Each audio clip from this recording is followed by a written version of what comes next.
medicamentos cardiovasculares, como su nombre lo indica, son otra rama de medicamentos y que en este caso van a trabajar sobre el corazón o sobre el trabajo del corazón y sobre lo que implica todo el sistema cardiovascular, ¿no? El sistema cardiovascular es el que va a regular la presión, el sistema cardiovascular va a trabajar con sangre, el sistema vascular va a trabajar con líquidos, ¿sí? Entonces tenemos que tener medicamentos que desde que regulen la presión también modifiquen la consistencia, por decirlo así, de la sangre y la cantidad de líquido que va a tener esa sangre, ¿sí? La presión no solo, ¿se acuerdan la definición de presión arterial? Es la resistencia que ofrece la arteria al paso de la sangre, ¿sí? Representa la fuerza con la que el corazón expulsa la sangre del corazón. Cuando sale ese bolo de sangre, por decirlo así, ¿no? Como una ola, la arteria se resiste al paso de esa sangre. Cuanto más fuerza haga el corazón, más resistencia va a ofrecer la arteria. Cuanto más resistencia ofrezca la arteria, más riesgo hay de que esta arteria en algún momento ceda a la fuerza con la que el corazón bombea esa sangre. Si es tanta la fuerza que pueda llegar a pasar valores, o sea, la resistencia puede llegar a romperla, ¿sí? Como en el caso de las arterias más finitas que tenemos en el cerebro, ¿sí? Los capilares, que terminan rompiéndose y sangrando, produciendo así un accidente cerebrovascular. O que su efecto de la sangre se vuelva tan espesa, como dice la gente, y hay que tomar un medicamento para licuar la sangre, ¿sí? O haya que tomar un medicamento para sacar la cantidad de grasa que por ahí tenga la sangre, ¿sí? Para que no forme coágulos, ¿sí? O cúmulos de grasa que terminen tapándome las arterias, ¿ah? Entonces, los primeros que vamos a ver, ¿sí? Son los medicamentos, los antiagregantes plaquetarios, ¿sí? Los que van a evitar que las plaquetas se junten. ¿Se acuerdan de eso de algo de biología? Cuando se producía un corte, ¿cómo hacía el cuerpo para evitar que siga sangrando? Lo primero que hacía el cuerpo era mandar al sitio donde estaba abierto la piel, por supuesto algunos capilares finos, las plaquetas. Las plaquetas se iban pegando una con otras, formando el tapón plaquetario, para que los glóbulos rojos no se escapen a través de esta abertura que había generado en el corte. Dentro del sistema vascular no tenemos ni un corte, no está abierto ni se va a perder. Pero tenemos las plaquetas. Las plaquetas van a estar dando vuelta junto con la sangre por todo nuestro sistema. Entonces tenemos que evitar que en algún momento las plaquetas se empiecen a juntar en alguna parte y me obstruyan el paso de los glóbulos rojos que llevan el oxígeno y los nutrientes hasta la célula, ¿sí? Cuando hay demasiadas plaquetas puede pasar esto. Y de por sí las plaquetas tienen esa propiedad de que cuando se juntan se pegan, ¿sí? Y van formando ese tapón. Y en algún momento puede pasar esto y se forma. Cuando se forma el tapón plaquetario, cuando se forma esa unión de plaquetas, los glóbulos rojos que se impactan contra este grupo de plaquetas forman también ya un coágulo, un trombo, ¿sí? Entonces muchas veces se asocia la terapia con medicamentos antiagregantes plaquetarios, también los anticoagulantes, ¿sí? O sea, el paciente que toma un antiagregante muchas veces también toma anticoagulantes. Después tenemos los betabloqueantes. Los medicamentos betabloqueantes son los medicamentos que van a frenar un poco el ritmo cardíaco para que ese corazón no se gaste demasiado rápido. ¿Quiénes van a tomar betabloqueantes? Por lo general los pacientes que ya han sufrido un infarto, por ejemplo, que tienen un corazón dañado. Entonces, ¿qué hacemos? Le ponemos un betabloqueante, esto frena un poco el ritmo cardíaco y por ende frena el desgaste del corazón. Por eso se dice que estos medicamentos disminuyen el gasto cardíaco. El gasto cardíaco que no es más que el desgaste del mismo músculo cardíaco, que acuérdense que el músculo está todo el tiempo latiendo, ¿no? Todo el tiempo latiendo. Ahora el músculo que ha sufrido un infarto tiene una parte que puede ser que esté muerta, ¿sí? Y entonces todo el resto del músculo hace el esfuerzo por esa parte que está muerta. Entonces no necesitamos que él esté latiendo tan fuerte, tan rápido, y disminuir un poquitito ese ritmo y lograr que ese corazón no se desgaste, ¿no? Para eso están los beta bloqueantes cálcicos. A su vez, al disminuir el gasto cardíaco, al disminuir el ritmo cardíaco, disminuye también la presión arterial. O sea que estos mismos beta bloqueantes también actúan disminuyendo la presión arterial. Después tenemos los IECA, o inhibidores de la enzima convertidora de angiotensina, ¿sí? La angiotensina, angio viene de arteria, de vena, de vaso, ¿sí? Y tensina de tensión, ¿sí? Son medicamentos que van a evitar la vasoconstricción. Las arterias tienen en su pared músculos, ¿sí? Entonces, si se produce la vasoconstricción, se achican. Al achicar el espacio, ¿sí? Y la sangre sigue siendo de la misma cantidad, va a haber más resistencia. Entonces va a poner a aumentar la presión. Entonces, un medicamento inhibidor de la enzima convertidora de angiotensina es un medicamento que también sirve para bajar la presión. Después tenemos los ARA2, que son los antagonistas de los receptores de la angiotensina 2, ¿sí? También van a actuar bajando la presión, pero actuando en otra parte de la célula. Después tenemos los hipolipemiantes, ¿sí? Como les dije, no solo se van a formar los trombos, los trombos plaquetarios, sino también los coágulos y la grasa que por ahí está girando en nuestro sistema, en nuestro torrente sanguíneo, formando la placa ateromatosa, formando tapones inclusive de grasa. ¿Sí? Entonces tenemos medicamentos que van a disminuir esa cantidad de grasa que podemos tener en nuestras arterias. Después tenemos los medicamentos diuréticos, ¿sí? Que van a absorber ese líquido y van a hacerlo eliminar de manera que disminuya el volumen de la sangre. Recuerden que la sangre es suero, dentro del cual están los glóbulos rojos, los glóbulos blancos, las plaquetas, ¿sí? Todo está dentro de ese suero. Cuando es demasiada la cantidad de líquido, muchas veces tenemos que usar medicamentos diuréticos para que ese líquido intravascular que está dentro de las arterias y de las venas salga, ¿sí? Y se elimine por riñón. Esto se logra tomando muchas veces los diuréticos, los medicamentos que van a ayudar a orinar al paciente.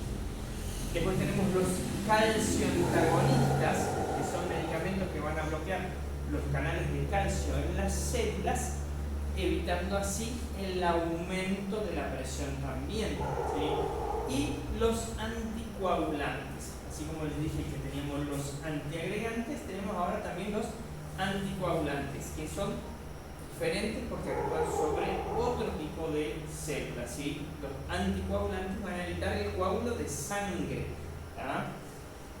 Y comenzamos entonces con el primer grupo, los antiagregantes plaquetarios. Por excelencia, el antiagregante plaquetario es el ácido acetilsalicílico, la aspirina. La aspirina es el más conocido y el más barato y el más usado como antiagregante plaquetario, ¿sí? Son los medicamentos que evitan que las plaquetas, como les dije, se adhieran entre sí formando pequeños, ¿sí? Tapones donde los coágulos de sangre se van a impactar, depositándose en zonas alteradas del aparato de una arteria como en una placa de colesterol y puede ocurrirla provocando un infarto. Porque acuérdense que toda la sangre que llevan las arterias, ¿sí? Suponiendo que el músculo cardíaco, ¿sí? Las arterias, acá sale la aorta, ¿sí? La aorta que baja por detrás del corazón y baja y se convierte en aorta torácica, aorta abdominal, después se divide en las dos ilíacas primitivas y después se convierten en femorales y llegan hasta la punta del pie. Pero de acá nace la descendente anterior, la descendente posterior y la circunfleja, ¿sí? Son las arteria coronaria descendente anterior, arteria coronaria descendente posterior, la arteria coronaria circunfleja. Estas arterias yo las dibujé derechas, pero si ustedes las pudieran ver, ¿sí? Si la pudiésemos tener una arteriografía donde vemos las arterias, muchas son, igual a la medida que se van alejando, son todas contorneadas, ¿sí? Alteraciones, enfermedades como la diabetes llevan a que el paciente tenga, las arterias se vayan convirtiendo como en una cola de chancho, ¿sí?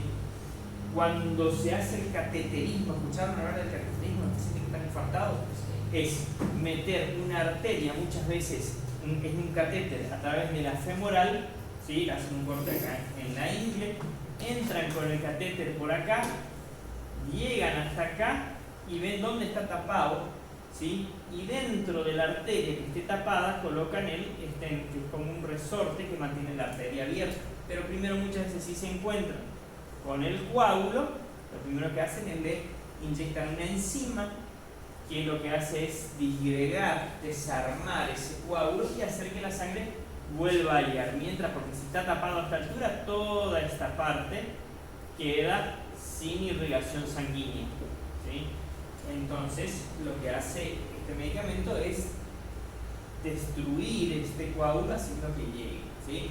Por eso dice, depositándose en zonas alteradas de la pared, porque no toda la arteria es derechita. Si fuese toda derechita es muy difícil que nos encontremos con un coágulo ahí, pero donde la arteria se contorsiona de esta manera, es muy probable que en una de estas curvitas se produzca la obstrucción y la sangre no llegue. ¿Ah? El prototipo del fármaco antiagregante es la aspirina o ácido acetil salicílico, un medicamento que se extrae del sauce blanco, ¿se acuerdan? Y se utiliza hace más de 100 años, aunque su efecto antiagregante se descubrió recién en 1967. ¿Y para qué se usaba antes la aspirina? Acuérdense que es un analgésico antiinflamatorio no esteroide. La gente lo usaba para calmar el dolor. Después descubrieron que tenía esta gran propiedad que era la de la antiagregación. Evitar que se peguen las plaquetas unas con otras y aumenten el riesgo en ese paciente de que se ocluya por algo, que se forme algún coágulo, ¿sí? ¿Puede pasar esto en personas jóvenes? Sí, es muy difícil que pase en personas jóvenes. Hace unos años atrás dijeron que a partir de los 40 años sí o sí había que empezar a tomar una aspirina de 100 miligramos por día, ¿sí? De hecho, que viene el nombre comercial más conocido de la aspirina Prevent, ¿sí? ¿Escucharon hablar de la aspirina Prevent? Es un medicamento muy accesible porque mucha gente lo consumía, ¿sí? Teníamos que tomar una aspirina de 100 miligramos por día.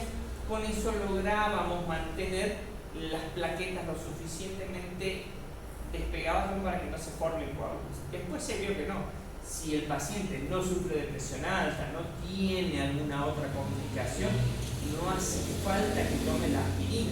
¿Ah? La aspirina como antiagregante plaquetario en pacientes que tienen enfermedades, ¿sí?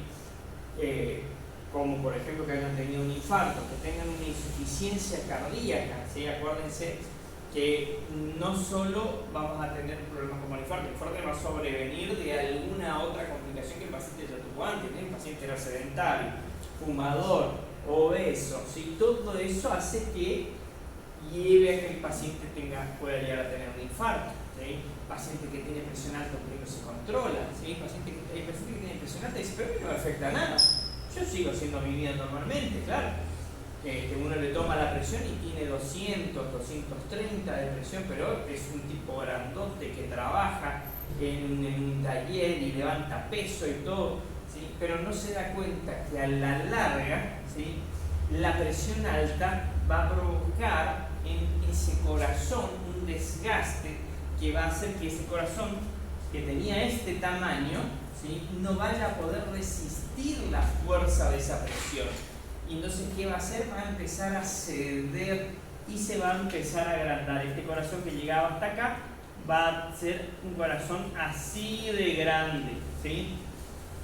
Imagínense, bueno, porque claro, tiene tanta presión que no tiene para dónde, ya no solo las arterias no tienen para dónde estirarse, sino que el mismo corazón empieza a estirarse por la presión que está generándose dentro de este sistema. Acuérdense que todo este sistema es un sistema cerrado, ¿sí? La sangre sale del corazón y vuelve al corazón, no se sale por otro lado, no se escapa por otro lado. Entonces ese corazón se termina agrandando. Imagínense, vieron los elásticos, ¿sí? Los elásticos uno estira y vuelve a su posición, pero si uno lo mantiene mucho tiempo estirado, queda así estirado. Y si ustedes lo aflojan, queda flojo, ya no tiene esa fuerza. Lo mismo pasa con el corazón. El corazón así se desgasta y después queda con una insuficiencia cardíaca, no tiene fuerza para latir. Ya no tiene un tamaño tan grande que no tiene fuerza. Entonces el paciente empieza a hacer una insuficiencia cardíaca.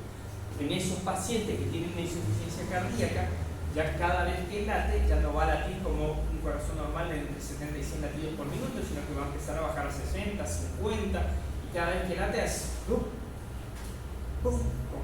ya con cada vez menos fuerza, con el riesgo de que, como les dije, la sangre está preparada todo el tiempo para correr, circular. Donde para, se coagula. Un corazón que no tiene la fuerza para mantener esa sangre en movimiento aumenta el riesgo de generar trombos, ¿sí? Entonces por eso es que tiene que tomar la aspirina. Existen varias familias de antiagregantes plaquetarios que se diferencian por su lugar de actuación sobre la superficie de la plaqueta. Los grupos antiagregantes más utilizados son el de la aspirina,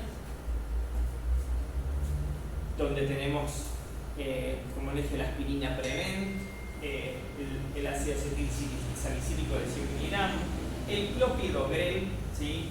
El nombre comercial más conocido es el Troken, el Plavix, ¿sí?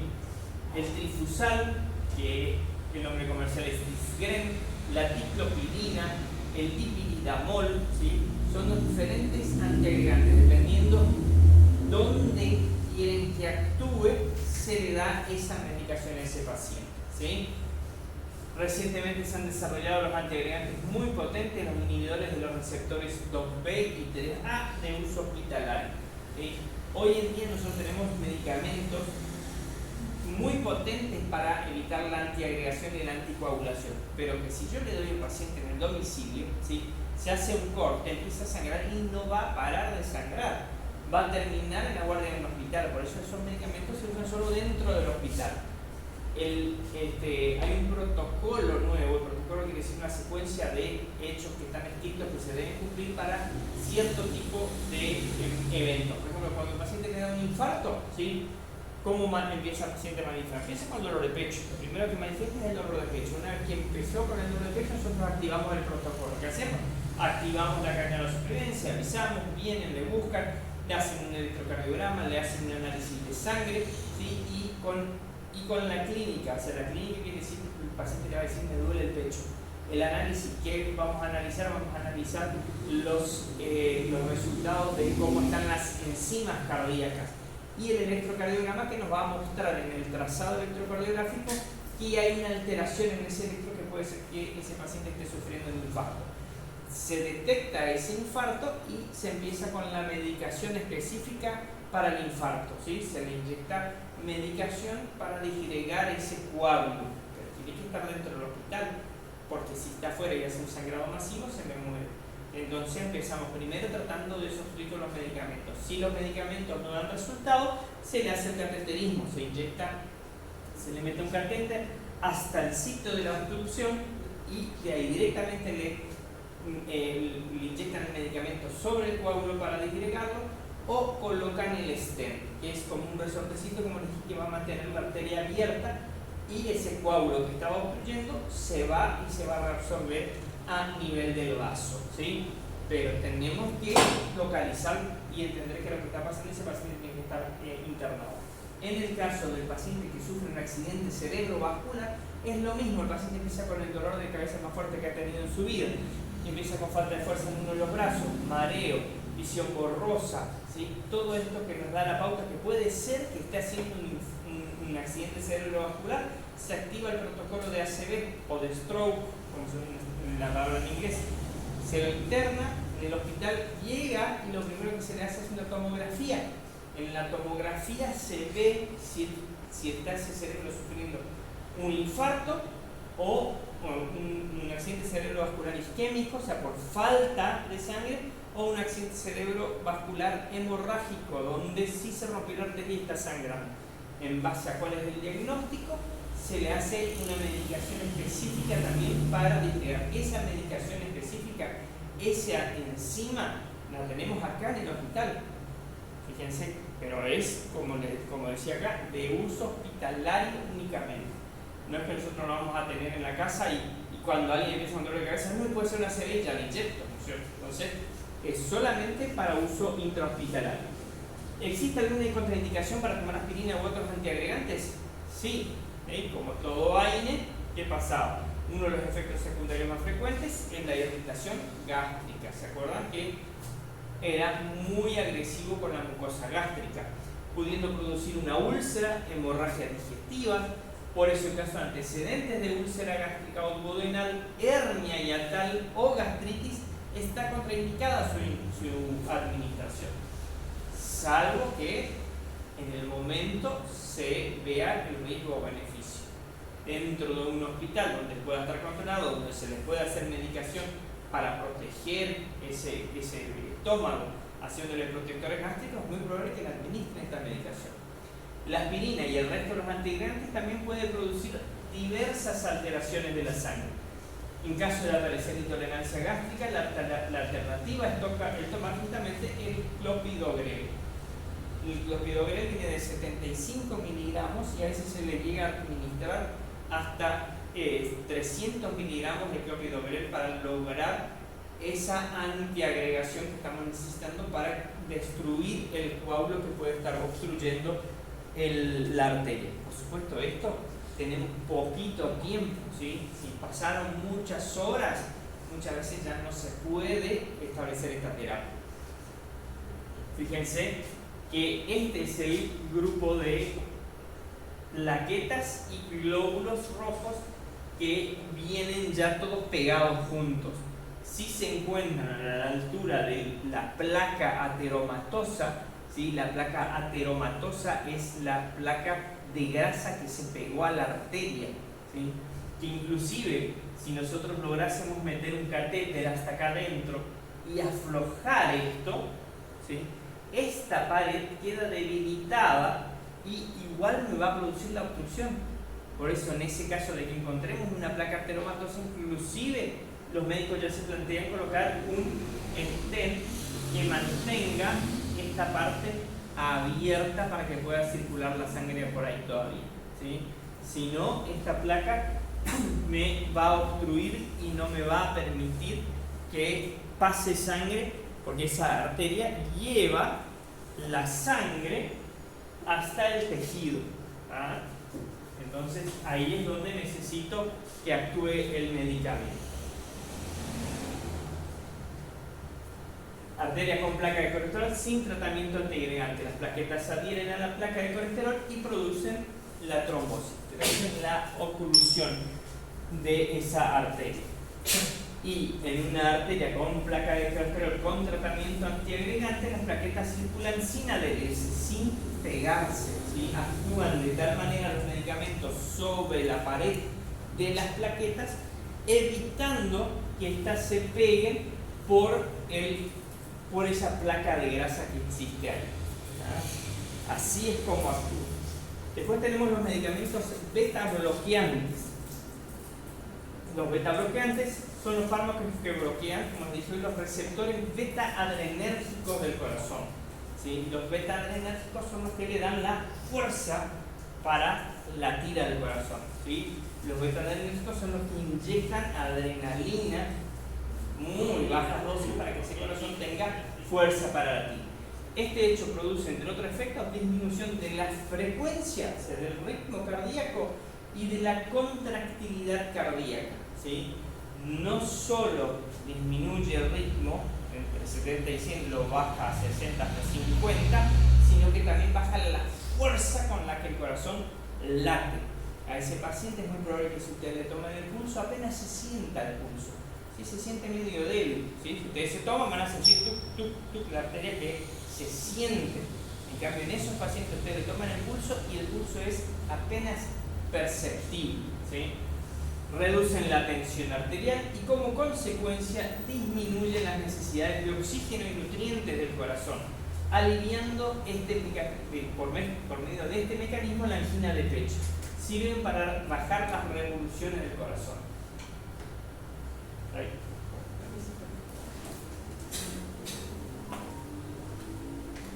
Disminuyendo con ello el gasto, ¿sí? Al no consumir tanto oxígeno, porque late más lento y late con menos fuerza, me gasta menos y se desgasta menos ese corazón, ¿sí?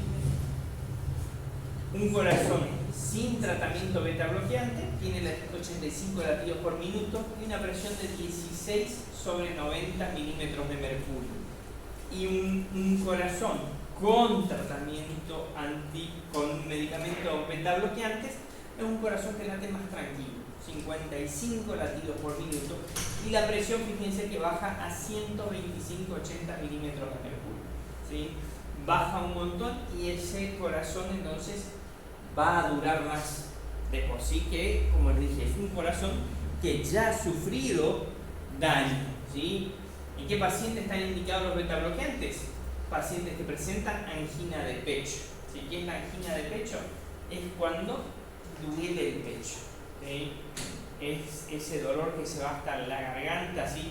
Le hacemos un electro y no tiene una alteración que nos demuestre que el paciente está haciendo un infarto, pero sí nos muestra que la cantidad de sangre que le llega al músculo cardíaco está disminuida. Entonces tenemos que tratar de abrir esas arterias para que le llegue otra vez sangre suficiente al músculo. Ese paciente empieza con esa angina de pecho. En esos pacientes vamos a tener que darle los beta bloqueantes. Pacientes que han tenido un infarto, un corazón que ya tiene un daño, que ya tiene parte de su tejido lesionado, es el paciente que va a necesitar un beta bloqueante, que tiene la presión elevada, ¿sí? En el cual no queremos todavía introducirlo a medicamentos específicos para bajar la presión, ¿sí? Con este medicamento podemos reducirle, frenar un poco ese corazón, evitando de esa manera que aumente la presión. ¿Se entiende? No le vamos a dar medicamento. Este es un medicamento por lo general en esos pacientes que son jóvenes y que empiezan con presión alta, le frenamos un poquito el corazón, no se desgasta tanto, lo toma por un tiempo, regula su problema de origen. Esos pacientes seguramente tienen presión alta o porque son muy nerviosos, andan con demasiadas cosas, no manejan una buena dieta, entonces toman por un tiempo este medicamento, regulan su base del problema de la presión y después dejan de tomarlo. O en pacientes que han desarrollado una insuficiencia cardíaca, ¿sí? Que ya tienen un corazón grande y gastado, entonces que tenemos que evitar que ese corazón tenga que latir más, o en pacientes que tengan arritmias. Los beta bloqueantes los frenan de tal manera que las arritmias no se disparan, ¿sí? Porque las arritmias son estímulos eléctricos que en algún momento hacen que el corazón pierda su marcapaso natural, ¿sí?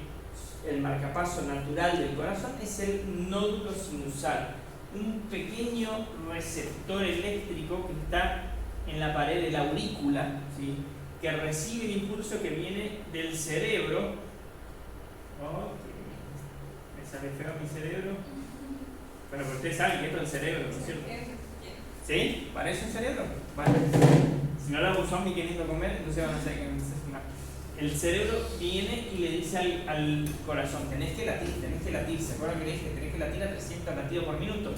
El nódulo sinusal dice, no, pará, así me voy a cansar muy pronto, vamos a bajar los latidos entre 70 y 100 latidos por minuto. Este es el nódulo sinusal el que se encarga de bajar esos latidos. De ahí él sigue mandando el estímulo hacia el resto del corazón. Lo que hacemos con esto es bloquear y evitar que en algún momento, ¿sí? De acá, alguno de estos estímulos, porque el estímulo llega, el impulso eléctrico llega llega hasta ahí. Y él le frena, pero por ahí algunos se le escapa, ¿sí? Se producen extrasístoles, ¿sí? De golpe dentro de un latido normal, por ahí hay un latido más. Y de golpe por ahí se escapan 2 o 3, hasta que de golpe se escapan 4 o 5, ¿no? Entonces con los beta bloqueantes frenamos y evitamos que se disparen estas arritmias. En todos estos casos, ¿sí? Los medicamentos han logrado disminuir la morbilidad y la mortalidad de forma clara, ¿sí? La morbilidad es el riesgo de morirse por alguna de estas causas, y la mortalidad es que el paciente se muera por eso, ¿sí? Una arritmia, sobre todo si es una arritmia letal, una taquicardia ventricular, una fibrilación auricular ventricular, va a llevar a que el paciente se muera, ¿sí? Con la toma de los beta-bloqueantes se logra evitar que pase esto, ¿sí? Y por supuesto evitar que aparezca algún otro tipo de arritmia que le lleve a la muerte del paciente. ¿Existe algún tipo de contraindicación para tomar los beta-bloqueantes? Sí. Los beta-bloqueantes no lo pueden tomar los pacientes que sufren de asma, ¿sí? Una enfermedad que se puede llegar a mantener bastante bien, ¿sí? Sin estar todo el tiempo, porque vienen estas épocas en las que hay cambios de clima, el paciente asmático empieza con los estornudos y después ya empieza cada vez con más restricción respiratoria, hasta que aparece la crisis, ¿no es cierto? Pero no solo el polen y el cambio de clima va a hacer que el paciente llegue a sufrir, a tener una crisis asmática. La toma de los medicamentos beta-bloqueantes también puede disparar una crisis asmática en un paciente. Entonces, en esos pacientes no podemos usar este tipo de medicación.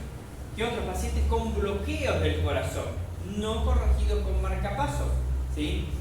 Así como el impulso eléctrico llegaba al nódulo sinusal, pasaba al tabique interauricular, llegaba hasta el nódulo sinoauricular, de ahí pasaba a través del tabique interventricular a la red a las de His y de ahí a la red de Purkinje, ¿sí? Si en alguno de estos, porque de este lado también va a las de His y también se distribuye en la red de Purkinje, si en alguna de estas partes se produce un bloqueo, ¿sí? ¿Por qué se puede producir un bloqueo? Y bueno, porque esto es como un trazado eléctrico, ¿sí? Hay un poste acá, un poste acá, ¿sí? Si en el medio se cortó, ¿sí? No llega el impulso eléctrico acá. ¿Y por qué se va a cortar si eso ahí adentro no está en la intemperie, que cayó un gajo o algo? Sí puede ser que algún pequeño coagulito se haya metido y en esta parte el músculo cardíaco haya sufrido un infarto, ¿sí?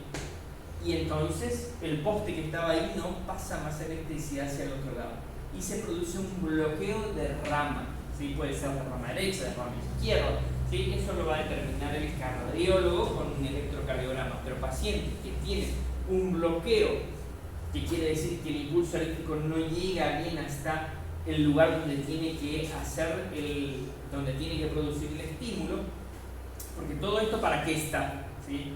Porque de última el corazón tiene 3 propiedades, el músculo cardíaco tiene 3 propiedades, ¿sí? La contractilidad, que se puede contraer, ¿sí? El automatismo, la contractilidad del automatismo, y hay una propiedad más que me estoy olvidando, y la excitabilidad, ¿sí? La excitabilidad, la conductividad, la excitabilidad y el automatismo.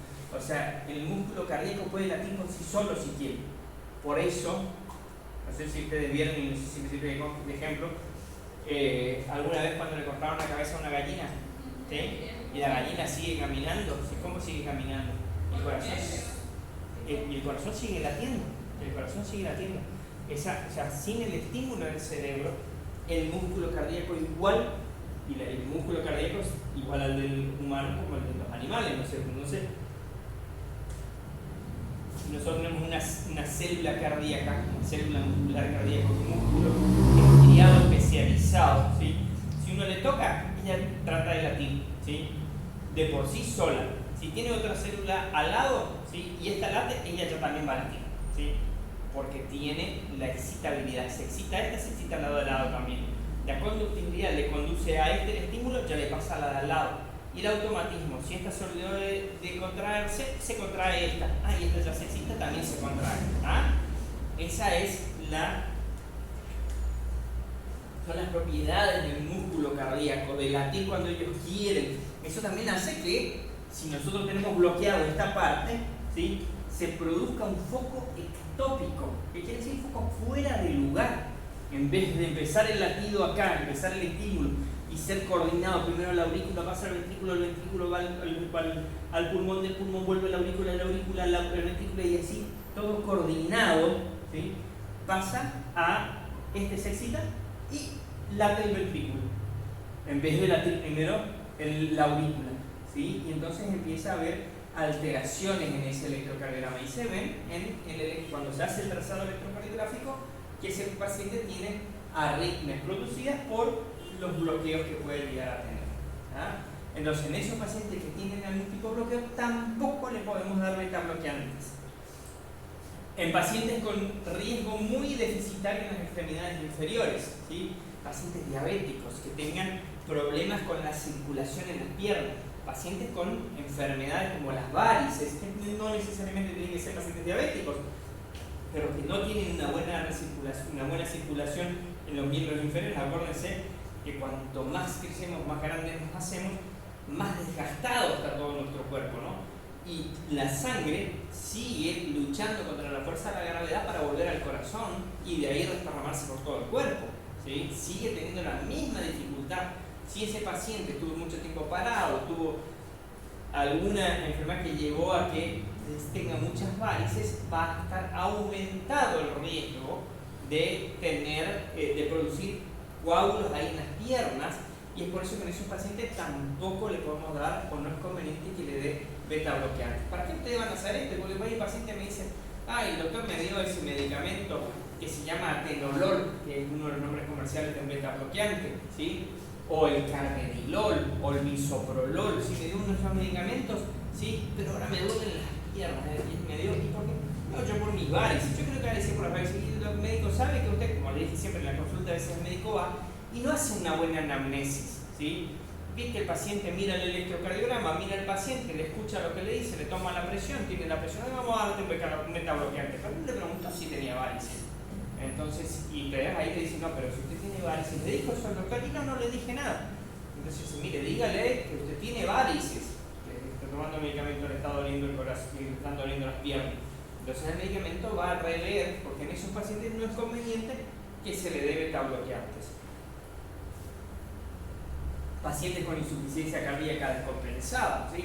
Es muy difícil que tengamos un paciente con insuficiencia cardíaca descompensada en nuestra casa y que esté tomando beta bloqueantes. Es más que nada por ahí para saber que el paciente que tenemos internado en el sanatorio o en un hospital, ¿sí?, que está con una insuficiencia cardíaca descompensada. ¿Cómo nos damos cuenta que está con una insuficiencia cardíaca descompensada?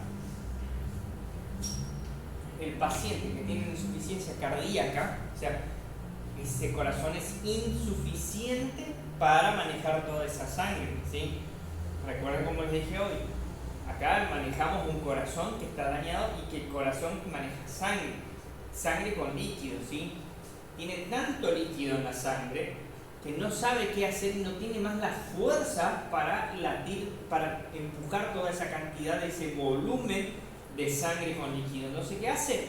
Empieza a dejar líquidos. ¿Dónde es el primer lugar donde deja líquido? Primero que nada en las piernas, ¿sí? Donde más le cuesta traerlo de vuelta a la sangre. Deja las piernas. El paciente con insuficiencia cardíaca tiene las piernas así hinchadas, ¿sí? Che, ¿tus piernas están hinchadas o son siempre así? No, parece que están más hinchadas. Y si nosotros le apretamos, ¿sí?, con el dedo bien sobre este huesito acá adelante, que es la tibia, le apretamos así un ratito y sacamos el dedo, queda un pocito. Eso se llama signo de Godet. Cuanto más profundo el pocito queda, ¿sí?, más alto es la insuficiencia cardíaca que está teniendo, más alto es el signo de Godet. Tiene hasta 5 cruces. Un signo de Godet con 5 cruces quiere decir que tiene una insuficiencia, tiene una retención de líquidos importante ese paciente a causa muchas veces de su insuficiencia cardíaca. Si esto continúa y no se modifica, ¿dónde más va a dejar el corazón líquido? Bueno, empieza a tratar de dejar en todos lados, ¿no? Donde puede dejar líquido, deja. El otro lugar donde deja líquido es en los pulmones. Y el paciente empieza a ir con una insuficiencia respiratoria primero, ¿sí? Primero le cuesta respirar porque empieza a hacer un edema agudo de pulmón, ¿sí? edema es ese juntarse líquido en alguna parte. Si se produce edema en los miembros inferiores, van a ver que están hinchados los pies, ¿sí? En el pulmón no van a ver, pero sí van a ver que el paciente respira cada vez más cortado. ¿Por qué? Porque el líquido queda adentro de los pulmones, ¿sí? Queda adentro de los pulmones y va ocupando una cierta cantidad de líquido. Imagínense, el aire entra, ¿sí? Pero no se absorbe más en todo el pulmón, porque una parte está ocupada por líquido, ¿sí? Entonces el paciente inclusive ya no tiene siquiera el mismo volumen respiratorio. No puede hacer una respiración profunda, porque hay parte que está ocupada por líquido, ¿sí? Y a veces llega a haber tanto líquido adentro que ese paciente empieza, ¿sí?, a escupir espuma, empieza a ser ya grave, ¿no? Empieza a toser y escupe una espuma, a veces una espuma blanca y a veces ya escupe con sangre esa espuma, pero por la cantidad de líquido que está haciendo por el edema agudo del pulmón, ¿sí? Ese es el otro lugar donde el corazón va empezando a dejar líquido. Entonces, ante una insuficiencia cardíaca descompensada, vemos que están los pies hinchados, vemos que está respirando con dificultad, corriendo al hospital con ese paciente. No le podemos tomar tu beta bloqueante hoy, no iba a tomar ahora, no tomes y vamos al hospital. Hipersensibilidad o alergia a alguno de los componentes del medicamento. Eso es como en todo. ¿Se acuerdan que siempre mismo, sí? Hipersensibilidad a alguno de los componentes del medicamento, listo, no puedes tomar. ¿Todos los beta-bloqueantes son iguales? No, hay diferentes familias, cada uno tiene efectos diferenciales. Los más prescritos son el propanolol, ¿sí?, o Inderal es el nombre comercial, el atenolol, que Gador, uno de los laboratorios que es el más conocido que comercializa justamente el atenolol, Gador, con ese nombre nomás, no tiene otro nombre, es la cajita celeste, y que la pastilla es blanca así, ¿sí?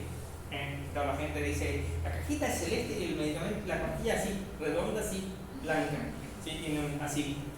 Bueno, ese es el atenolol. El bisoprolol, el nombre comercial más común es el Corbis, ¿sí? Para la gente que conoce como el Corbis, el bisoprolol. Y el carvedilol, ¿sí? Dentro del carvedilol tenemos el Filten, el carvedil. Hay diferentes nombres comerciales para este mismo principio activo. Todos son beta bloqueantes, ¿sí? Solo que los vamos a medicar según el paciente y según lo que querramos lograr en cada uno. Por supuesto, a un paciente que ya tiene una insuficiencia cardíaca o a un paciente que ya ha tenido un infarto, muchas veces se opta por elegir el medicamento, ya un carvedilol en vez de un atenolol, o comenzamos con un atenolol y después vamos avanzando llegando a lo que es el carvedilol o inclusive el bisoprolol. Llegamos después entonces a los inhibidores de la enzima convertidora de angiotensina. Son fármacos que inhiben el efecto de la enzima que transforma la angiotensina 1 en angiotensina 2. Esta sustancia es un potente vasoconstrictor y como consecuencia eleva la tensión arterial de forma marcada. Como les dije, actúa sobre la pared de la arteria, ¿sí? La angiotensina se produce y la arteria se tiende a cerrar, reduciendo la cantidad de espacio para la misma cantidad de líquido. Entonces, ¿dónde va a meterse ese líquido? Empieza a explotar por algún otro lado, ¿no es cierto? Aumenta la presión. Entre otros efectos, los inhibidores de la enzima convertidora de angiotensina disminuyen la tensión arterial, la hipertrofia que acompaña a las arterias y al corazón en sí, tanto de las paredes arteriales como la del corazón, y ayudan a mejorar el funcionamiento cardíaco, especialmente en situaciones de contractilidad alterada, ¿sí? Cuando no se produce una buena contracción, ¿sí? Ahí es donde actúa este medicamento. Todos son iguales, básicamente los efectos de estos medicamentos son parecidos. Sin embargo, cada uno tiene una formulación algo diferente, lo que le confiere pequeños efectos diferenciados. Los más comunes son el captopril, el enalapril, ¿sí? Creo que ese es el que conoce todo el mundo, ¿sí? La gente muchas veces dice, yo tomo analapril, ¿no? O nalapril, y le cambian así el nombre, y uno dice, ¿será que cambiaron? ¿Hay otro nuevo? El ramipril, el quinapril, el lisonipril, ¿sí? Son diferentes medicamentos que actúan todos de la misma manera, ¿sí? Son inhibidores de la enzima convertidora de angiotensina. ¿Y por qué le cambian entonces? Si son más o menos lo mismo. Y en algunos pacientes el enalapril le produce tos, ¿sí?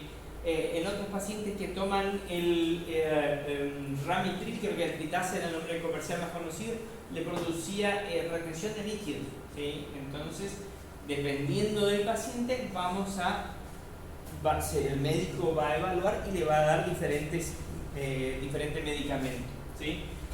Cuando hablamos de la disminución de la hipertrofia, hiper quiere decir grande y trofia es crecimiento, ¿sí? O sea, habla del agrandamiento de la pared del músculo, ¿sí? Fíjense, en un paciente normal debería tener este grosor la pared de la arteria. Y fíjense, en un paciente que tiene la presión alta, se produce el ensanchamiento de la pared de la arteria, reduciendo la luz, ¿sí? Reduciendo la cantidad de sangre que puede circular por acá adentro, ¿sí? El tratamiento con los medicamentos que inhiben la conversión de la enzima de la angiotensina 1 en angiotensina 2, ¿sí? Se recupera otra vez se recupera otra vez el grosor normal, lo mismo que en la pared muscular del corazón, ¿sí? En un paciente, ¿sí? Con una insuficiencia cardíaca, como les dije, el paciente hipertenso, la pared se va engrosando, ¿sí? Pero perdiendo fuerza.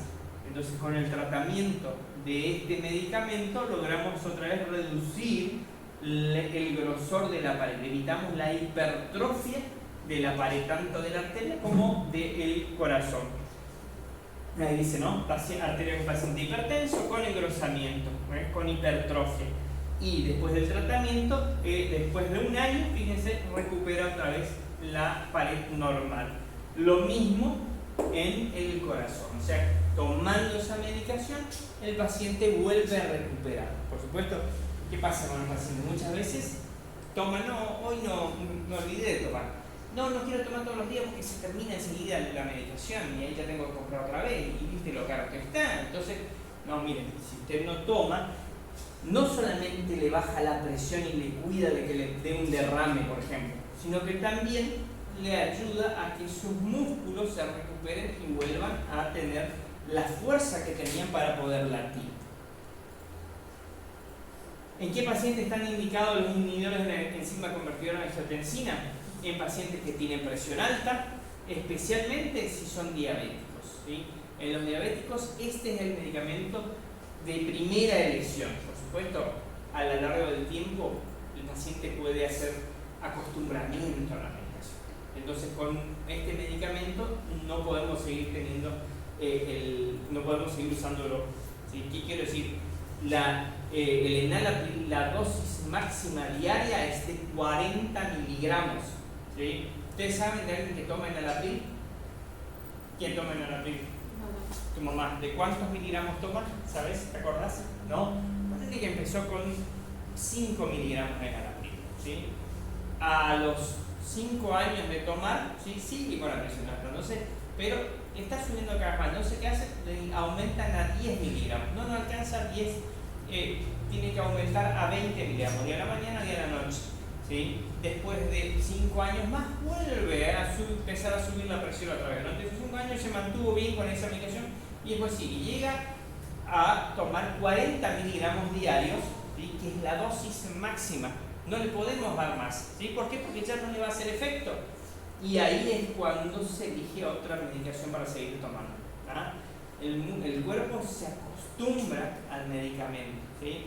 Por otro lado, sigue generando presión alta y sigue necesitando entonces o más dosis o el cambio de medicamento para actuar sobre otra parte o sobre alguna otra parte de la célula para evitar que se siga produciendo presión alta. En pacientes que han tenido infarto y presentan deterioro de la función ventricular, ¿sí? Acuérdense que el infarto se puede producir en cualquier parte del corazón, en las aurículas como en el ventrículo, pero si pasa en el ventrículo, acuérdense que el ventrículo es el que tiene la fuerza para mandar la sangre a todo el cuerpo. Si alguna parte del ventrículo está lesionado, ¿sí? Es esa parte la que más va a trabajar y la que más se va a agrandar. Entonces, en esos pacientes es conveniente usar este medicamento, el enalapril. En pacientes que han tenido insuficiencia cardíaca de cualquier causa, ¿sí? Pacientes que han tenido presión alta, que ya tienen una insuficiencia cardíaca, que ya hacen retención de líquidos, que pueden hacer un edema agudo de pulmón, ellos son los indicados para tomar enalapril, ramipril, cualquiera de estos medicamentos. ¿Existe alguna contraindicación? Por lo general son bien tolerados, ¿sí? No deben tomar pacientes que tengan hipersensibilidad o alergia a alguno de los componentes de este medicamento. Tampoco se debe tomar durante el embarazo, ¿sí? Durante el embarazo hay otros medicamentos para controlar la presión, como por ejemplo la aldosterona.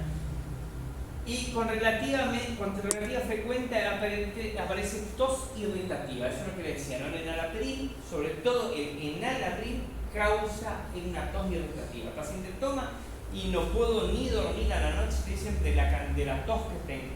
Y es una tos seca, ¿sí? Muchos médicos le dicen, es una tos cardíaca, ¿sí? Pero tiene que ver con este medicamento. No es un efecto secundario grave, ¿sí? Pero sí es muy molesto. En caso de que se puede cambiar por otro grupo de los fármacos, de este tipo de fármacos, si no se cambia a los antagonistas de los receptores de la angiotensina. En efectos cardiovasculares parecidos, pero sin este efecto secundario. Por ejemplo, en el enalapril, que les decía, es el nombre más comercial, el nombre comercial más conocido, el Lostrial, el Tencas, ¿sí? Hay muchos más en el enalapril porque están usados, ¿sí? Que se usa, tiene diferentes, todos los laboratorios lo fabrican. Entonces, ese es el medicamento inhibidor de la enzima convertidora de angiotensina. Pero si no funciona con este, vamos a los ARA2, que son los medicamentos antagonistas de los receptores de la angiotensina 2. Ahí le vamos a evitar que la angiotensina que se formó llegue hasta la célula donde se va a recibir la angiotensina 2 para que haga efecto en la arteria. Son fármacos que bloquean a nivel celular del corazón y de las arterias los receptores de la angiotensina. Un potente agente vasoconstrictor e hipertensor. La angiotensina, ¿sí? La angiotensina es un potente vasoconstrictor y hipertensor. O sea, si nosotros dejamos la angiotensina producir, va a hacer que aumente la presión. Entonces, ¿qué hacemos? Tomamos un antagonista de los receptores de la angiotensina. Evitamos que en el corazón, como en las arterias, el que recibe la comunicación de que debe contraerse, se bloquee. Y de esa manera evitamos que aumente la presión. Los efectos finales, aunque por distintas vías, son básicamente los de la enzima convertidora de angiotensina. Disminuyen la presión arterial, disminuyen la hipertrofia de los paredes vasos y del corazón, que acompañan y favorecen la función del corazón, sobre todo en pacientes con alteración de la misma, ¿sí? El efecto es más o menos lo mismo. Por eso decía que si el paciente tiene mucha tos porque toma enalapril, que es un inhibidor de la enzima convertidora de angiotensina, ¿sí? Si no puede tomar alguno de esos, pasa directamente a un ARA2. ¿Ah? ¿En qué paciente está indicado el ARA2? Principalmente en los pacientes que tienen presión alta, ¿sí? Pacientes con hipertensión, le vamos a dar este medicamento. También podría utilizarse en casos de insuficiencia cardíaca o en casos de infartos extensos. Tienen grandes ventajas sobre los inhibidores de la enzima convertidora de angiotensina porque no producen tos, por lo que son la alternativa adecuada. Los más frecuentemente prescritos son el losartán, ¿sí? El nombre comercial por ahí más conocido es el Losacor, el valsartán, el nombre comercial es el Dioven, el telmisartán, el nombre comercial es el Micardis, el candesartán, el nombre comercial es el Atacán, el irbesartán, el nombre comercial es el Aprovel, ¿sí? Son diferentes medicamentos y son todos antagonistas de los receptores de la angiotensina 2, ¿sí? Evita que la angiotensina 2 actúe sobre la célula que produce la contracción tanto de la arteria como del ventrículo. Entonces, al no contraerse con tanta fuerza, al no contraerse tanto, se desgasta menos el corazón y por lo ende también baja la presión arterial. Después llegamos a los hipolipemiantes, ¿sí? Hipo es de bajar, lípido viene de grasa, ¿sí? Los hipolipemiantes bajan los niveles de grasa. Medicamentos que descienden las cifras de colesterol, ¿sí? ¿Ustedes tienen problema con el colesterol? ¿Saben qué alimentos tienen colesterol?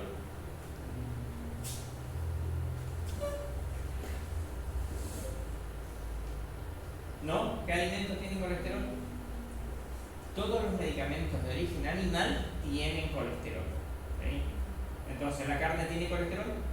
¿La carne de pollo? Sí. También, ¿sí? ¿La manteca tiene colesterol? Sí. También. ¿El huevo tiene colesterol? Sí. También tiene colesterol. Todo tiene colesterol. Pero el colesterol que tiene el huevo, por ejemplo, no es tanto como el que tiene la carne de vaca. Y la carne de vaca, cuanto más gorda es, más grasita tiene. Si uno cuando tiene más grasita, más blandita la carne. Bueno, es peor, es claro. ¿La carne de pescado tiene colesterol? No sé si tanto. Tiene colesterol también, pero tenemos dentro de lo que es colesterol, tenemos el colesterol en una fracción liviana y en una fracción pesada, ¿sí? El LDL y el HDL, ¿sí? El LDL, ¿sí?, es el colesterol que viene a ser colesterol bueno, ¿sí? ¿Por qué entonces? ¿Y por qué es bueno consumirlo? Porque así como vimos esa placa ateromatosa que estaba pegada, ¿se acuerdan? ¿Sí? El colesterol malo viene y se pega acá y va agrandando, ¿sí? En cambio el colesterol bueno viene, se pega acá y hace que se despegue y vaya disminuyendo ese colesterol, ¿sí? Por eso los alimentos con colesterol bueno conviene consumirlos más, ¿sí? Bueno, poco hay que abusar, ¿no es cierto? Todo en exceso es malo. Entonces el colesterol bueno, ¿sí?, ayuda a bajar el colesterol malo y bueno, de última no como lo que tenga colesterol, pero ¿saben qué? Nuestro cuerpo también produce colesterol. Es tan desgraciado ese, ¿no? O sea, yo me cuido de comer, no como ese asado con una grasita, pero al final mi cuerpo igual produce colesterol. Claro, porque hay gente que dice, yo me cuido, no como, entonces igual de colesterol alto. ¿Y por qué nuestro cuerpo produce igual colesterol? ¿Y para qué producimos colesterol? Las hormonas, muchas de las hormonas que produce nuestro cuerpo necesitan el colesterol como precursor, necesitan colesterol para formar hormonas. Por eso es importante que tengamos colesterol, ¿sí? No es algo tan malo, el tema es cuando el colesterol se vuelve más alto de lo que nosotros necesitamos, ¿sí? Entonces, al consumir más colesterol, este empieza a depositarse en cualquier lado, lo empieza a dejar en cualquier lado de nuestro cuerpo, formando esas placas que después terminan, ¿sí?, produciendo la obstrucción de alguna arteria. ¿Qué son estos hipolipemiantes? Son los fármacos que disminuyen el nivel de colesterol de la sangre. Existen dos grandes grupos de hipolipemiantes: los que inhiben la síntesis del colesterol a nivel del hígado, como las estatinas o los fibratos, o los que impiden la absorción intestinal de la grasa, como las resinas del intercambio iónico o el ezetimibe de reciente introducción, ¿sí? Cuando yo voy a comer al asado que tenga mucha grasa, me tomo un ezetimibe. Entonces eso evita que nuestro cuerpo absorba ese colesterol, ¿sí?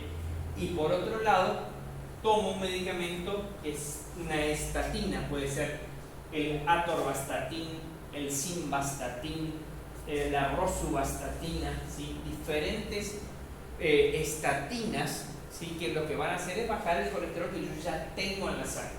Con el ezetimibe evito absorber nuevo colesterol y con las estatinas bajo lo que yo ya tengo. ¿Son de venta libre o es por receta? La mayoría de estos medicamentos son venta bajo receta, pero ¿por qué más que nada venta bajo receta? Para que te hagan el descuento en la farmacia, ¿sí? Pero si no, no tienen otra implicancia. Pero ¿qué pasa? El uso prolongado de estos medicamentos llevan a la fibrosis intestinal, ¿sí? Así que a veces, por eso no conviene a veces llenarse de medicamentos, porque hay medicamentos para todo, pero a veces no conviene tomar tantos medicamentos porque producen daño por otro lado, ¿no? Entonces, ¿qué hago? Y yo tengo que cuidar en la dieta, ¿sí? En vez de comer esa grasita, corto la grasita, como solo la carne, ¿sí? El choricito, y como medio choricito, ¿sí? El matabrito del cerdo, que está rico para picar, ¿no? Bueno, ¿para qué vamos a seguir hablando, no?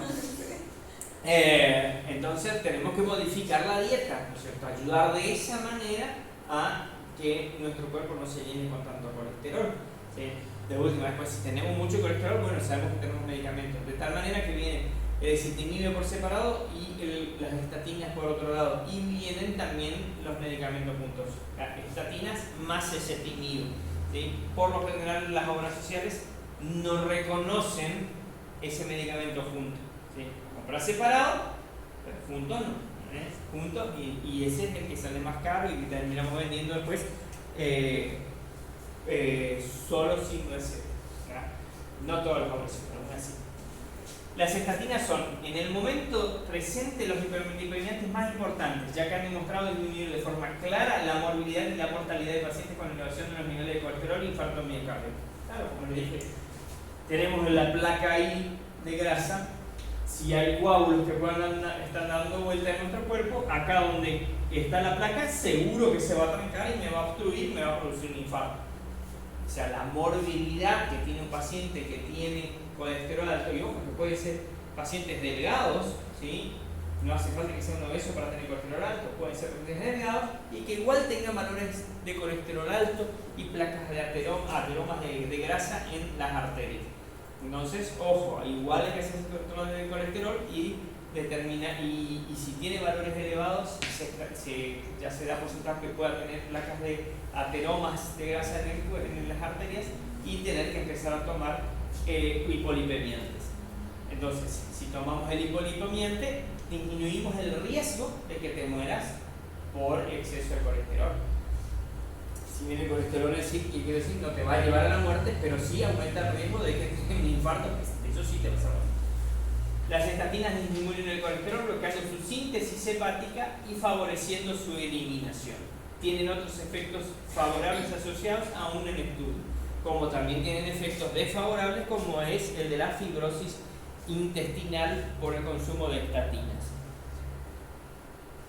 Hay que tomar alguna precaución al tomar hipolipemiantes. Las estatinas son bien toleradas y presentan pocos efectos secundarios. Ocasionalmente y por lo general cuando se toman asociados a fibratos puede aparecer afectación muscular, complicación grave si no se detecta a tiempo. Puede también aparecer una ligera elevación de las enzimas hepáticas que existen en su seguimiento estrecho. ¿Por qué? Porque pasa todo por el hígado.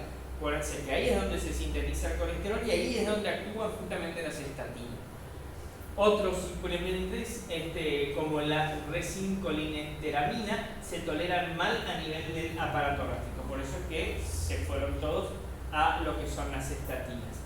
Todas las estatinas son iguales, básicamente los efectos de todas las especies son parecidas, efecto de clase, sin embargo cada una tiene un aspecto algo diferente, lo que confiere pequeños detalles diferenciadores.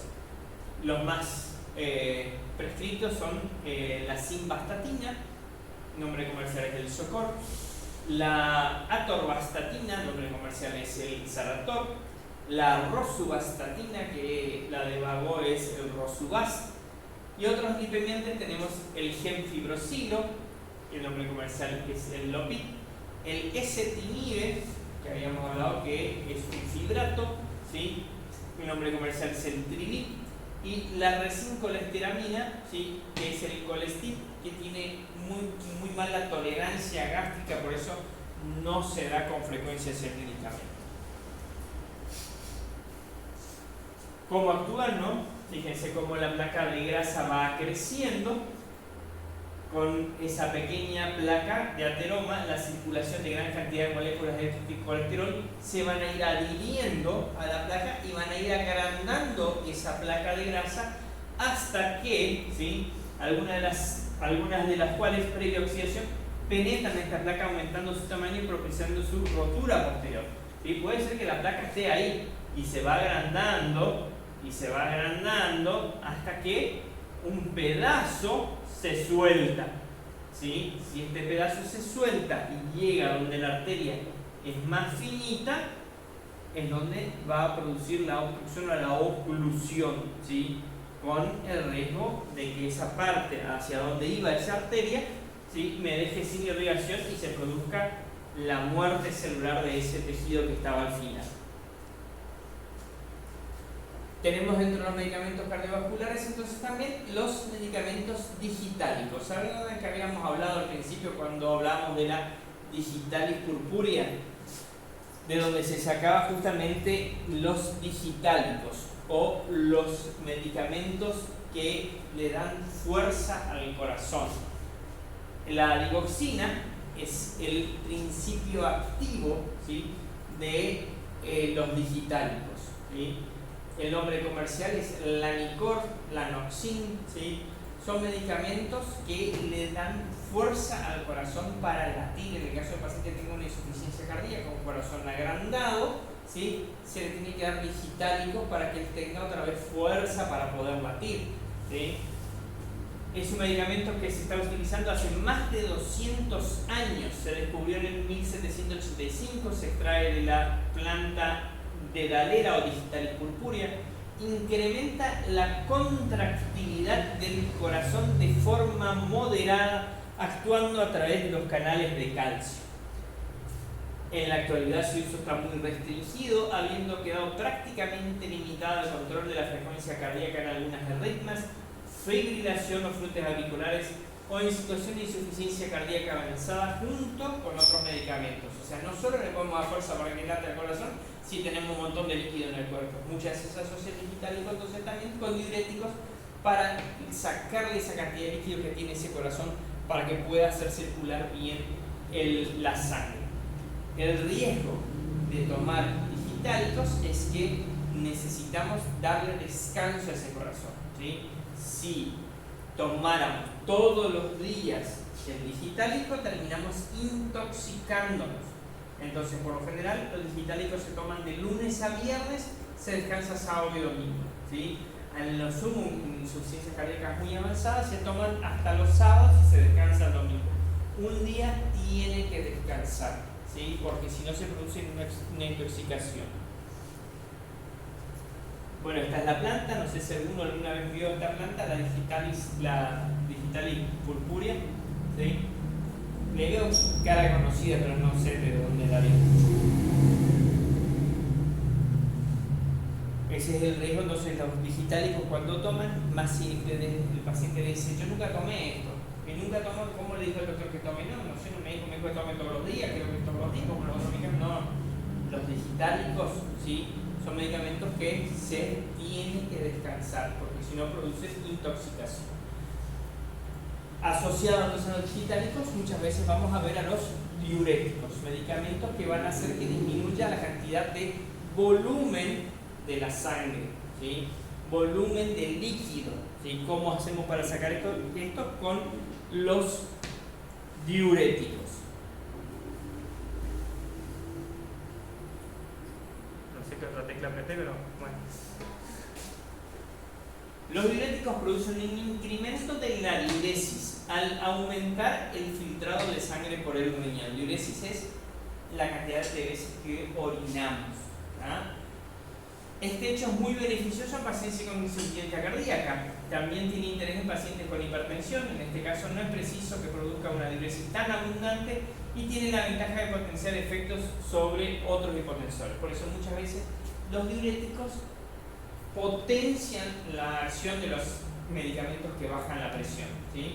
Porque si quisiéramos solamente bajar la presión, pero le dejamos al cuerpo con una cantidad de líquido, ¿sí?, igual le va a costar a ese corazón manejar toda esa cantidad, empujar todo ese líquido por todo el cuerpo.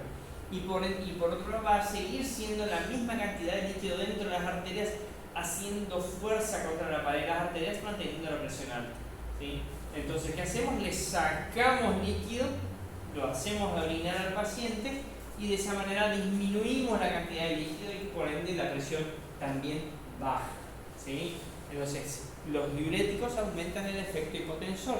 Por eso, si llegan a tomar diuréticos o si llegan inclusive a tomar,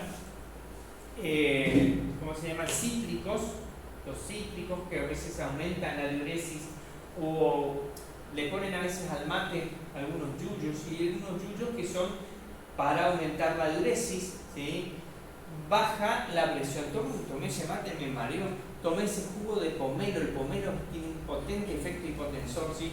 Tomé ese jugo de pomelo, todo el día estuvimos tomando tereré de pomelo y ahora parece que estoy con la presión media baja, y sí, porque aumentan, ¿sí?, la diuresis. Muchas veces no solo aumentan la diuresis, uno no orina tanto, pero sí al sacar líquido del de las arterias y de las venas y dejarlo en los tejidos, también llegamos a tener presión baja, hasta que esto se elimina del cuerpo. ¿No son todos iguales los diuréticos? No. ¿Sí? Cada uno tiene un mecanismo propio de actuación a nivel de las diferentes partes del complejo sistema de filtro del riñón, el glomérulo.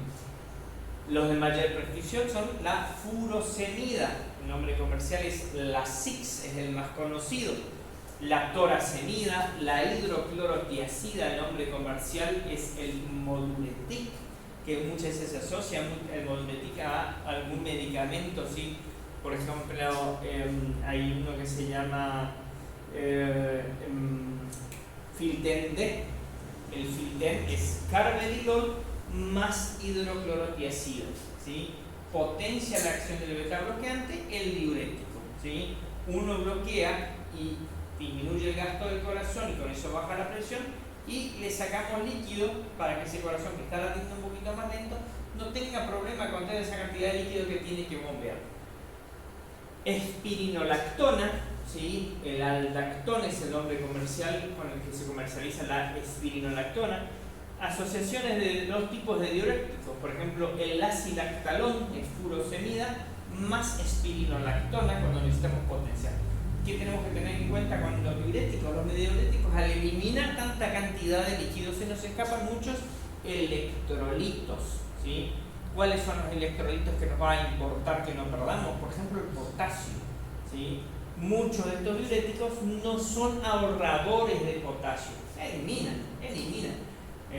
No sé si les pasó alguna vez que toman agua y orinan, y toman solo agua, y orinan, y por ahí empiezan con calambres, ¿sí? Los calambres se producen por la mala irrigación o por la falta de potasio, ¿sí? Si nosotros no consumimos suficiente cantidad de potasio, fíjense, se hace mucha actividad física, ¿sí? Le hacen comer banana, ¿sí? La banana, cuanto más negra esté la cáscara, más cantidad de potasio tiene, ¿sí? Y por eso cuando se hacen pruebas, ¿no? o ejercicios, maratones, competencias donde el deportista se tiene que exigir mucho, siempre le ponen bananas en los puestos de recuperación porque tienen que recuperar el potasio que se va perdiendo.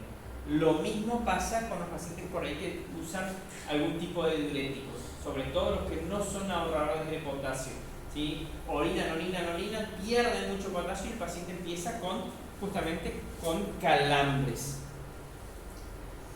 ¿Cómo actúan los diuréticos? El glomérulo es la unidad funcional del nefrón, ¿sí? Del riñón. Es ahí donde termina el capilar, lleva la sangre y donde se absorbe el líquido que después es eliminado, convertido en orina.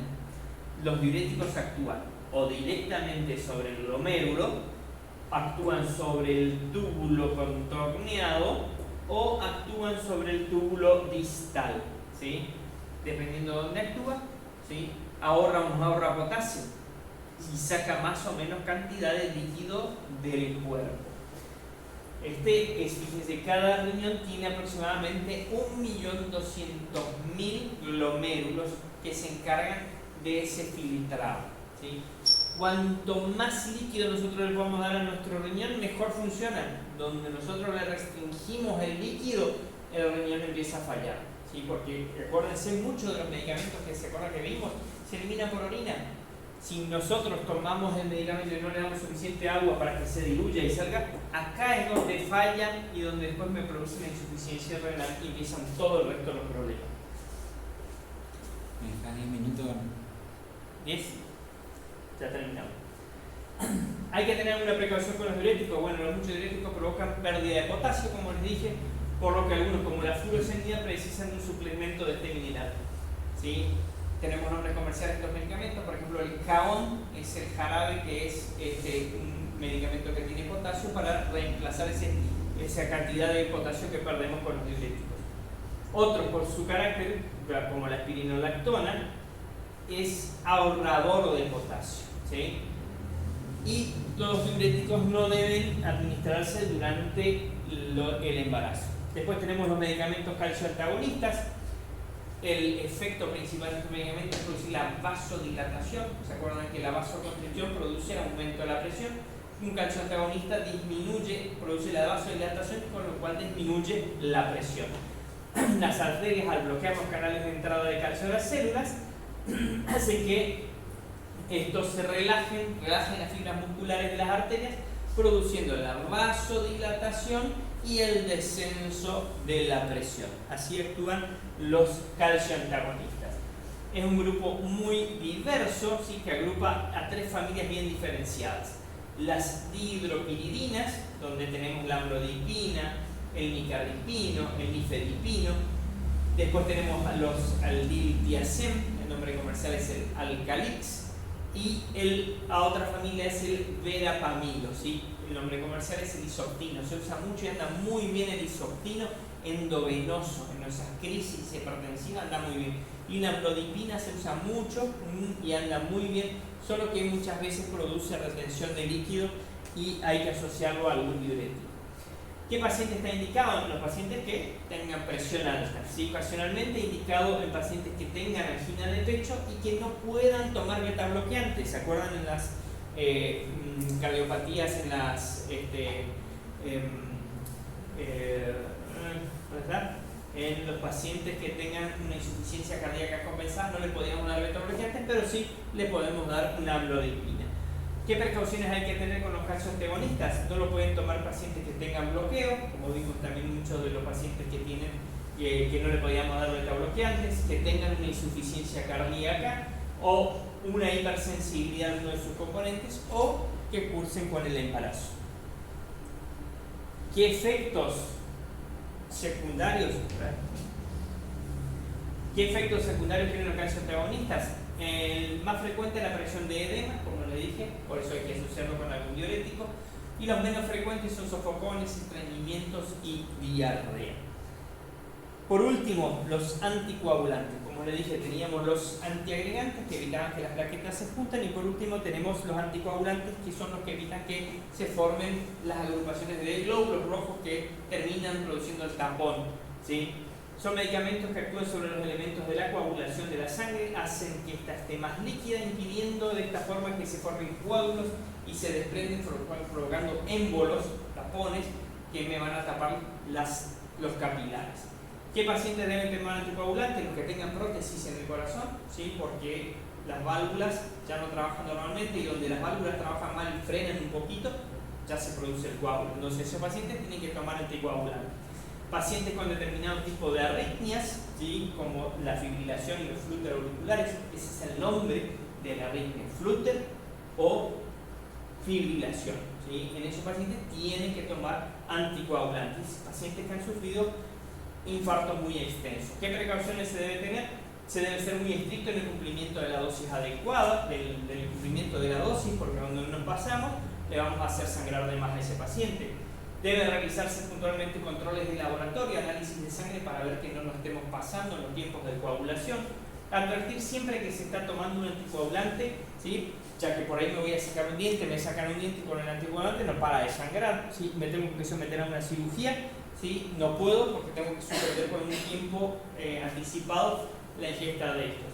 ¿Cuáles son los anticoagulantes más frecuentes? El acenofumarol, ¿sí?, es el principio activo del nombre comercial, es el Sintrom, es el más conocido, ¿sí? Antes se tenía que tener mucho cuidado con esto porque había que regularle, hacer el análisis de sangre, ver cómo estaba el ring, ver cómo estaba el tiempo de coagulación, tipo de protrombina, todo eso con análisis de sangre. Y hoy en día aparecieron medicamentos muy nuevos como el Apixaban, el nombre comercial es el Eliquis, ¿sí? Son medicamentos anticoagulantes, andan muy bien, actúan rápidamente, y una vez que se suspenden ya se puede someter al paciente a una cirugía sin tener que esperar el tiempo como se tenía que hacer con el acenofumarol. La diferencia que hay que tener en cuenta es a la hora de su aplicación, y el antídoto es la warfina, ¿sí? Cuando el paciente se pasa y se le da una dosis muy alta, hay que administrarle la warfina. El nombre comercial es el Coumadin.